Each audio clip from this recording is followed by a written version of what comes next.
A ver, ¿es posible analizar lo que está pasando en Gaza desde una perspectiva de guerra colonial? Pues mira, un nuevo libro, publicado por Actes Sud y el Instituto de Estudios Palestinos, argumenta que sí. De hecho, dice que esa es la clave. Reúne a un montón de investigadores para proponer un marco de análisis que busca básicamente darle la vuelta a cómo entendemos todo esto. El libro arranca con una historia potentísima, la de Youssef Abu Rabea. Imagina la situación. Desplazado, enfrentándose al hambre, y aún así él y su familia se ponen a cultivar, literalmente, sobre las ruinas. Algo que empezó como pura supervivencia acabó siendo una fuente de esperanza y de plantones para cientos de familias. Un acto que ellos mismos llaman asediar el asedio. Es brutal. Así que esta es la gran pregunta que flota sobre todo el libro, ¿no? ¿Cómo sobrevive una sociedad a algo así? Porque, ojo, los autores no se quedan solo en documentar la destrucción. Lo que buscan es ir más allá, es entender los mecanismos, cómo se las arregla una sociedad para seguir existiendo cuando se enfrenta a lo que ellos describen como un intento de borrarla del mapa. Y la respuesta que proponen, bueno, es un auténtico cambio de chip. Nos dicen, para entender cómo una sociedad sobrevive, primero de todo, hay que entender bien a qué tipo de guerra se está enfrentando. Y aquí está el meollo de la cuestión, la tesis central. Los autores dicen, mira, la idea de que esto es un conflicto simétrico, entre dos bandos iguales, simplemente no se sostiene, ni legalmente ni por la brutal diferencia de poder. Por eso proponen este otro marco, el de guerra colonial, para analizar lo que para ellos es una dominación estructural, clarísima. Claro, este enfoque choca de frente con la narrativa que hemos escuchado durante décadas, ¿verdad? La de los acuerdos de Oslo, que nos hablaba de dos socios iguales buscando la paz. Pero lo que argumenta el libro es que esa visión, esa idea de que todo era horizontal, en realidad tapaba una estructura de poder totalmente vertical. Y que precisamente por ignorar esa enorme asimetría, pues los acuerdos estaban condenados al fracaso desde el principio. Vale, entonces, ¿cómo se come esto en la práctica? ¿Cómo se materializa esa guerra colonial sobre el terreno? Pues el libro sostiene que los objetivos van mucho más allá de lo puramente militar, que apuntan directamente a borrar los cimientos de la sociedad palestina. Y para explicarlo usan tres conceptos que son tela.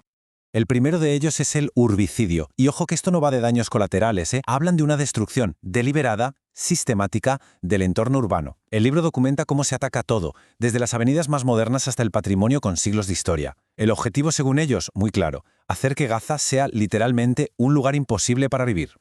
Y para que nos hagamos una idea de la escala de la que estamos hablando, un dato. Según las fuentes del libro, solo en los 4 primeros meses los daños materiales sumaban ya 18.500 millones de dólares. Es una cifra que cuesta hasta imaginar y que te da una idea de la intensidad brutal de la destrucción. El segundo concepto es el culturicidio, porque no solo se destruye lo físico. Los autores apuntan a que también hay un ataque directo a los símbolos, al patrimonio, a todo lo que es la producción cultural. Vamos, a lo que viene a ser el alma de una sociedad. Y hay un testimonio en el libro que te pone los pelos de punta, el del artista Mohamed Abusal. Él lo explica muy bien. Dice que el impacto va mucho más allá de haber perdido su estudio o sus cuadros. Es la aniquilación de su identidad como artista. Es, como él dice, la destrucción de los sueños, la pérdida de la capacidad de imaginar un futuro. Durísimo. Claro, es que si sumas la destrucción del entorno físico, el orbicidio, y la del alma cultural, el culturicidio, ¿qué te queda? Pues el resultado, según los autores, es lo que llaman futuricidio, es decir, un ataque a la posibilidad misma de tener un futuro. ¿Cómo? Pues desmantelando sistemáticamente todo lo que permite a una sociedad levantarse de nuevo, las escuelas, los hospitales. Y los datos, es que los datos son apabullantes. El libro cita un informe de la ONU y el Banco Mundial que dice que más del 80% de las escuelas y centros de salud han sido destruidos o dañados. La pregunta es inevitable, ¿no? ¿Cómo se proyecta una sociedad hacia el futuro cuando los cimientos de su educación y su sanidad simplemente ya no existen? Bien. Para entender cómo hemos llegado hasta aquí, el libro también se mete a analizar la evolución de dos actores que son clave en todo esto. Hamás, por un lado, y la sociedad israelí, por otro. Dentro de Hamás, el libro cuenta que ha habido un cambio de poder importantísimo, que se ha ido cociendo durante una década.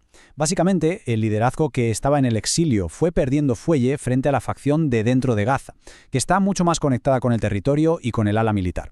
Y esta consolidación del poder interno, con gente como Yahya Sinwar al frente, es fundamental para entender las decisiones que se tomaron después.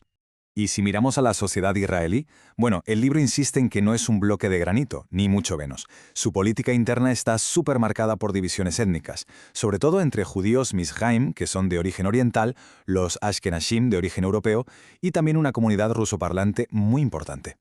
Y claro, estas divisiones, según los autores, son un polvorín político. De hecho, argumentan que una parte del éxito de Netanyahu se explica, precisamente, por su habilidad para explotar estas tensiones, para capitalizar ese sentimiento de discriminación histórica que tienen muchos votantes mizrahim frente a lo que ellos ven como las élites askenazíes. Pero la cosa va más allá de la destrucción física, ¿eh? El libro también se mete en los mecanismos de control sobre la población de Gaza, que son súper sofisticados. Lo describen con un término que da un poco de yuyu: gobernanza algorítmica. A ver cómo funciona esto. Se trata de un sistema de vigilancia y de selección de objetivos que está muy automatizado. Primero, recopilan datos masivos de toda la población. Luego, sistemas de inteligencia artificial, como uno llamado Lavender, se ponen a analizar todos esos datos para generar miles de objetivos potenciales. Y el último paso es terrorífico. Otro software con el nombre cínico de ¿Dónde está papá? Avisa de cuándo esas personas están en casa para lanzar el ataque, asumiendo, por cierto, un número de víctimas civiles que consideran aceptable. Claro, todo esto no pasa en una burbuja. El libro también le dedica un buen trozo a analizar cómo todo esto resuena fuera, en el escenario internacional, tanto en lo que respecta a la región como, y esto es muy nuevo, en el frente legal. Si miramos a la región, el libro dibuja un panorama de intereses muy cruzados. Por ejemplo, Arabia Saudí, que parece usar la normalización como una ficha para conseguir un pacto de seguridad con Estados Unidos. O los Emiratos, que mantienen sus acuerdos con Israel mientras, de cara a la galería, se centran en la ayuda humanitaria. Y en medio, Qatar, el gran mediador, que cada vez parece más frustrado. Al final, lo que se ve es un pragmatismo estratégico total, donde cada uno va a lo suyo. Pero quizá el punto más importante que destaca el libro es que se ha abierto un frente completamente nuevo, el legal. La intervención de los tribunales internacionales más importantes, la Corte Internacional de Justicia, la Corte Penal Internacional, esto supone un antes y un después. Aunque los efectos prácticos tarden años en verse, estas acciones ya han cambiado las reglas del juego y han puesto todo el debate en un marco jurídico global. Y al final, con todo esto, volvemos al principio. Al proponer este marco de guerra colonial, lo que hacen los autores es obligarnos a cuestionar las narrativas que siempre hemos dado por buenas. Y esto nos deja con una pregunta final, una que va mucho más allá de este conflicto en concreto. ¿Hasta qué punto los marcos que usamos para analizar el mundo condicionan no solo lo que vemos, sino también lo que somos capaces de imaginar como solución?